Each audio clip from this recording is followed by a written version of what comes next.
tayong mga nakikitang tao na akal natin siya ibabagsak dahil sa dami ng kanyang problema. Pero kabaliktaran, sapagkat kung sino yung walang problema, masaya siya sa kanyang buhay, may kita natin lang araw, siya yung bumabagsak. Kung ating titignan na ang buhay ng tao, laging may kalaban. Ang kalaban ng tao sa panlabas. Pero may kalabang hindi nakikita, ito ay nasa loob. Kaya minsan, yung mga taong mabigat ang kanilang problema, akala natin babagsak, pero yun ang tumatayo. At yung mga walang problema, masaya lang, tumatawa, pero bumabagsak. So sa pagkasubiran ng Diyos, nakikita natin na ang Diyos ay walang tinatangi. Wala siyang tinatangi. Matthew chapter 5, verse 45, kapwa niya pinasisikat ang araw sa mga makasalanan at sa mga banal. Kapwa niyang pinaulan ang ulan sa mga hindi mananampalataya at mananampalataya. Kaya hindi natin maunawaan kung minsan, ano pa talaga ang pinagpapala ng Diyos? Now, sabi sa Isaiah 55 verse 8 hanggang 9, sinabi ng Diyos sa kanyang mga tao, nang isipan ninyo ay di tulad ng aking isipan. At ang pamamaraan ninyo ay di tulad ng aking pamamaraan. Kung paanong mataas ang langit at sa lupa, gayon din ang pamamaraan ng Diyos mas mataas kaysa ating pamamaraan. Kaya kung ang Diyos ay gumagawa ayon sa kanyang providensya ng ganon, kahit na ang pinakamasamang tao ay maaaring magkaroon ng pag-asa kapag lumapit siya sa Panginoon. Sapagkat hindi nababatay sa panlabas na anyo ng tao, kundi nababatay sa biyaya ng Diyos. Lalo na kung ang taong yun ay lalapit sa Diyos tulad ng pangungusap ng isang salmista ito, sa Psalms 25, verse 11. Psalms 25, verse 11, ganito ang kanyang panalangin nung siya'y lumapit sa Diyos. Alang-alang sa iyong pangalan, O Panginoon, ipagpatawad mo ang aking kasalanan sapagkat ito ay malaking tunay. Ito ay panalangin ni David. Siya lumapit sa Diyos nung siya ay pinaligiran ng iba't ibang kaaway. Mismong mga kasama niya, mga tao niya, mismong anak niya ay kumalaban sa kanya. Ito'y kanyang tinakasan. Subalit, ang mahigpit na kalaban ni David ay yung panloob. Yung takot. Buong akala ng mga tao ito, si David ay maaari nang bumagsak sa kanyang problema dahil sa kanilang pagpapahirap sa kanya, ngunit nakita nilang matatag si David. At hindi na nakita kung ano talagang totoong kalaban ni David. Ngayong gabi, nais kong ibahagi sa ating kalagitnaan ang tamang paglapit sa Diyos sa panalangin. At sa panalangin nito ni David, mayroon ditong tatlong ipinapahiwatig o three implications of David's prayers. Unang-una, his confession o kanyang pag-amin ng kasalanan. Ikalawa, his petition, ang kanyang paghiling ng kapatawaran. And thirdly, his plea, ang kanyang panawagan o pagsamo ng pagtatanggol o depensa. Natignan natin ang tamang paglapit sa Diyos sa pananalangin sa pamamagitan ng tatlong implikasyong makikita natin sa verse na ito. Una, kitang-kita natin dito ang confession ni David, ang kanyang pag-amin sa kasalanan. Sabi niya, alang-alang sa iyong pangalan, O Panginoon, ipagpatawad mo ang aking kasalanan sapagkat ito ay malaking tunay. Ang paglapit sa Diyos kinakailangan talaga magsimula sa pagpapakababa at ito ay ang pag-amin ng kasalanan. Hindi kinaya ni David ang kanyang kasalanan, bagkos inilantad niya nang sabi niya, napakalaking kasalanan nito, Panginoon. At ayon sa konteksto, hindi ito kasalanan na ginawa niya kay Bathsheba at kay Urias. Kundi ang kasalanan na nagdamarin ni David ay mula sa kanyang pagkabata hanggang sa kanyang pagtanda. Kung ating titignan ng verse 7, ang sabi ni David, huwag mong alalahanin ang mga kasalanan ng aking kabataan ni ang aking mga pagsuway. Alam ni David ang kanyang kasalanan at pagsuway noong siya'y kabataan pa hanggang sa kanyang paglaki. Ngayong malaki na siya, matanda na siya, nagdalaman niya ang kasalanan nito. Ang kanyang tinitignan dito ay hindi yung kasalanan niyang nagawa kay Bathsheba, kundi ang kanyang pagiging makasalanan, ang likas niyang pagkamakasalanan. Naobserbahan ito ni David simula nung maliit siya hanggang sa lumaki. Napakabigat ng kasalanan niya. At yun ang dapat natin ding maging halimbawa. Kapag tayo lumalapit sa Diyos sa panalangin, unahin talaga natin ipahayag ang ating kasalanan. Kaya ang sabi ni David sa Psalms 139 verse 23, 24, ang sabi, search me, O God, and know my heart. Try me and know my thoughts. See if there be any wicked ways in me, and lead me to everlasting way. Lagi nagpapasuri si David sapagkat bigat at bigat siya sa kasalanan. Hindi doon sa kanyang nakikita ang mga nagawa niyang kasalanan kay Bathsheba, kundi sa kanyang araw-araw. Nakikita niya ito, ang kalakihan ng kanyang kasalanan. Habang siya ay nalalapit sa Diyos. Tinawag na siya the man who seek after God's own heart. Sapagkat habang nalalapit siya sa Panginoon, habang siya ay mayroong mabigat na relasyon sa Panginoon, doon niya nakikita ang kanyang pagkamakasalanan. At ganito rin ang naging damdamin ni Job.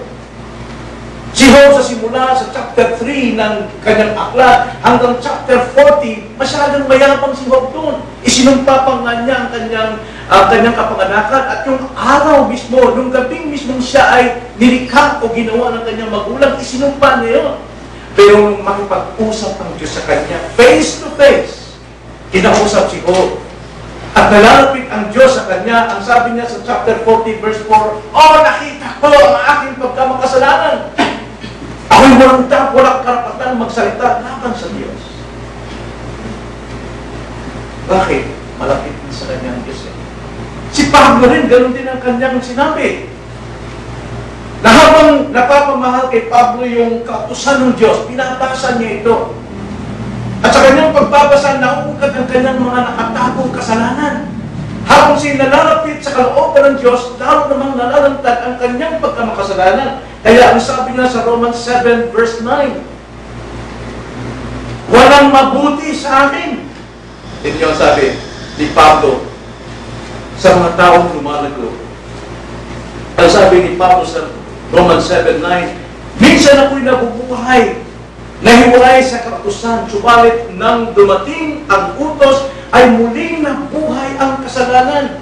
Akala ko wala namang kasalanan nun. Pero habang ako'y nalalapit sa kautusan ng Diyos, nabuhay ang aking kasalanan. At sa verse 18, ang sabi niya, sapagkat nalalaman ko na walang mabuti na nanatili sa akin, sa makatuwid ay sa aking laman. Ang pagnanais ng mabuti ay nasa akin, subalit hindi ko yung magawa. Kaya sabi sa verse 24, kahabag-habag na tao ako. Sino magliligtas sa akin mula sa katawan ito ng kamatayan? Habang si Pablo ay lumalago, nalalapit ang kanyang relasyon sa Panginoon, nakalantad naman sa kanyang sarili ang kanyang pagkamakasalanan. Yun ang confession ni David. Habang siya tinatawag the man who seek after God's own heart, lalo niyang nakikita na siya isang makasalanan. Di ba dapat din ganun din ang ating pag-amin sa kasalanan? Hindi dapat natin kaya sa Diyos na tayo ay makasalanan. At yun ay nakikita lamang natin, nararamdaman lamang natin kapag nalalapit tayo sa kalooban ng Diyos. Kapag isinasagawa natin ang mga salita ng Diyos na ating napapakinggan. Habang tayo'y lumalakad sa katwiran, lalo natin nakikita ang karantahan ng ating kasamaan. Yan si David. Kaya nga, mabiyaya ang kanyang paglapit sa Diyos upang manalangin sapagkat unang-unang kanyang ginawa pag-amin ng kasalanan. At hindi siya nanatili ron sa pag-amin sa kasalanan, kundi siya ay humiling ng kapatawaran. Ang ginawa niya o ang implikasyon pinapakita rito ay ang paghiling ng kapatawaran. Ang sabi niya, alang-alang sa iyong pangalan ng Panginoon, ipagpatawad mo ang aking kasalanan sapagkat ito ay malaking tunay. Alam niyo, pag malaking tunay, pag inaamin natin, makasalanan tayo. Tulad tayo kay David. Hihiling tayo ng kapatawaran sa Diyos sa ating kasalanan. Bakit hindi tayo makatulog? Hindi tayo mapapayapa? Hindi tayo mapapanatag hanggat nakikita natin tayo ay bulok. Kahit na Kristiyano tayo, habang tumatagal at lumalago tayo sa salita ng Panginoon, pinamumuhay natin ang mga mensaheng ating napapakinggan. Lalo natin nakikita tayo ay bulok at makasalanan. At hindi ka mapapatulog. Hindi ka mapanatag sa buhay mo bilang isang Kristiyano. Mayroon pang nananatiling kasalanan. Kaya si David, paano niya pinicture ang hirap ng kasalanan nasa kanya habang siya ay nalalapit sa Diyos. Psalms 38 verse 4. Ang sabi ni David, sapagkat ang mga kasamaan ko ay nakarating sa ibabaw ng aking ulo. Tumibigat sa kanyang isipan, sa kanyang ulo. Ang mga iyon ay gaya ng isang pasan na napakabigat para sa akin. Wala siyang kapayapaan. Wala siyang kapanatagan. Nararamdaman niya. Ito'y damdamin ng isang taong nalalapit sa Diyos. Ito'y damdamin ng isang taong lumalago sa kabanalan. Very sensitive siya sa kasalanan ng kanyang puso. Meron pa siyang paglalarawan sa Psalms 32.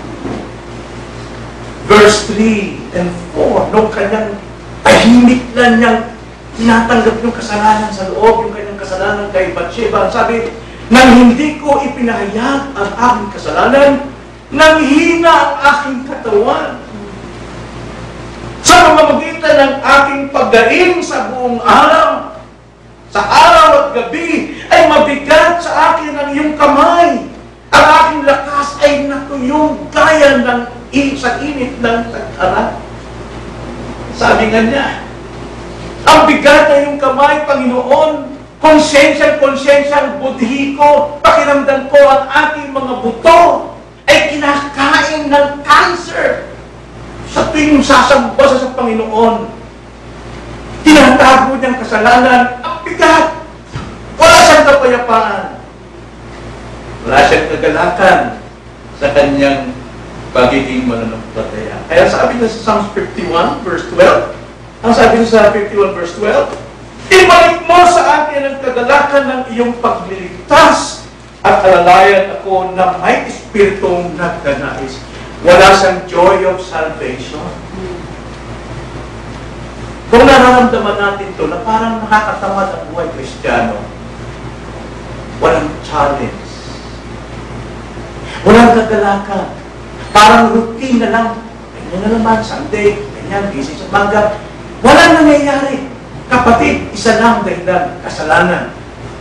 Mayroon kang kasalanang minamahal at ayaw mong i-confess sa Panginoon, ayaw mong aminin, at ayaw mong ihingi ng kapatawaran.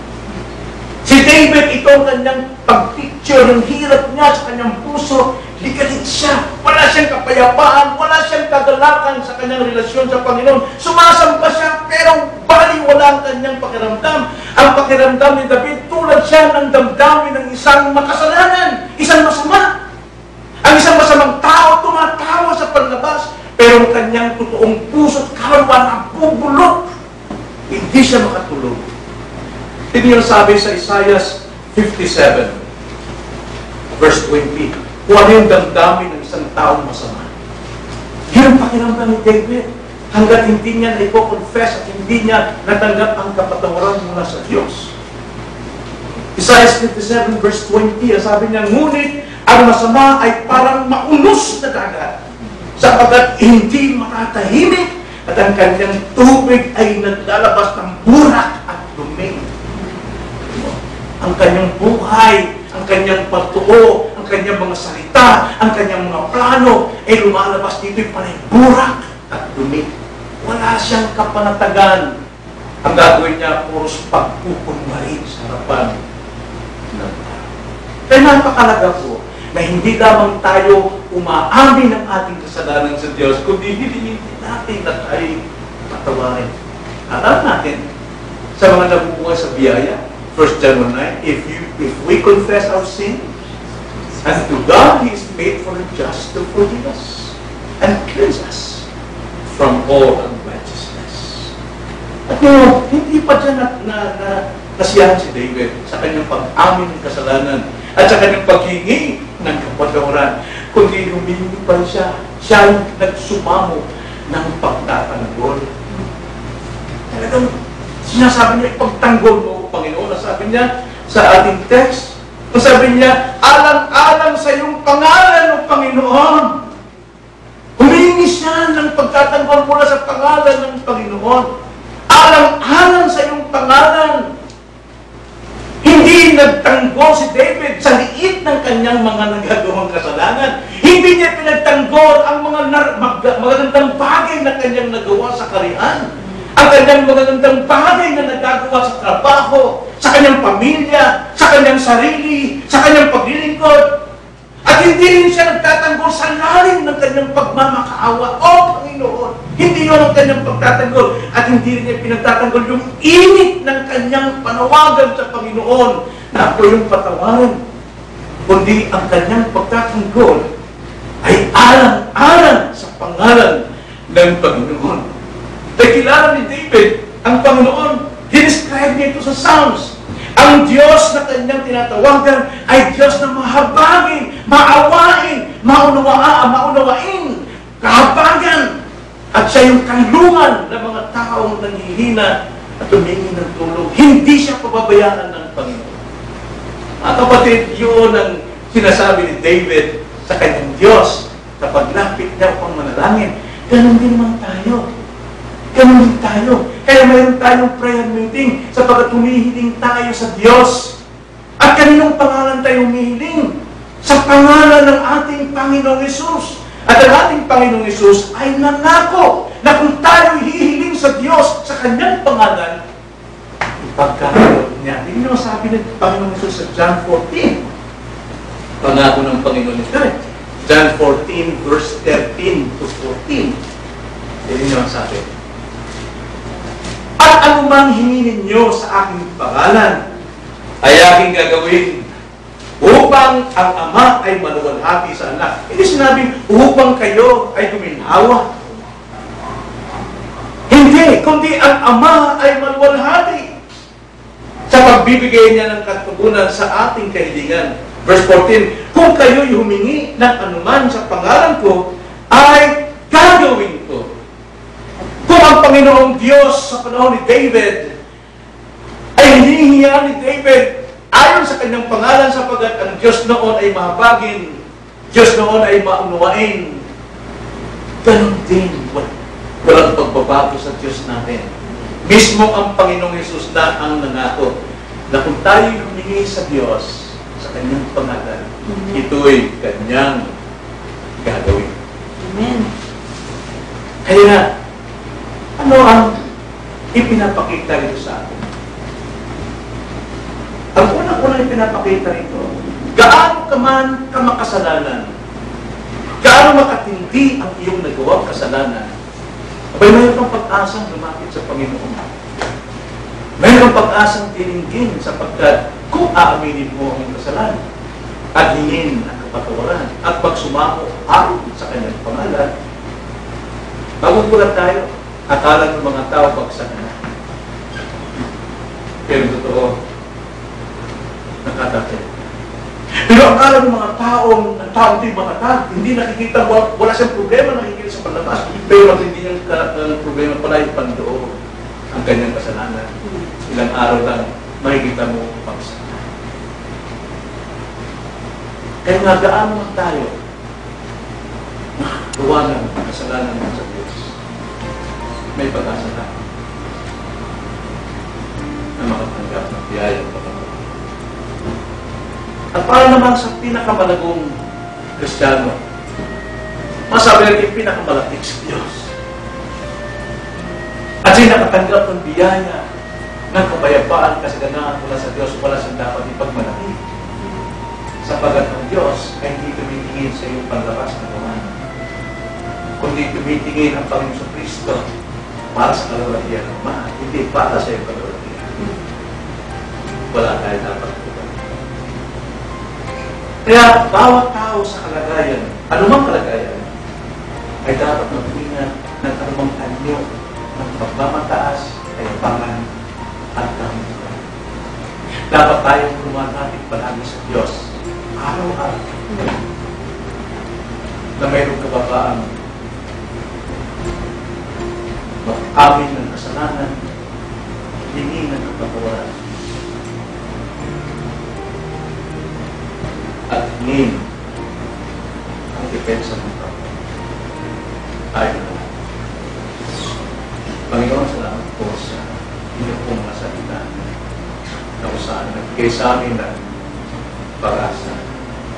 Na hindi dapat namin tago ang pong tiit at laki ng kasalanan ito dahil sa kahiyan namin sa kapwa-tao.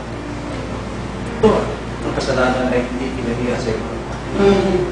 Kundi ito'y aming inaamin na napakaraki nito sapagkat ayaw namin manatiling kasalanan ito na gumugulo, nagbibigay bigat sa aming puso at tinuturuan kami magpulwaring sa harapan mo sa harapan ng mga.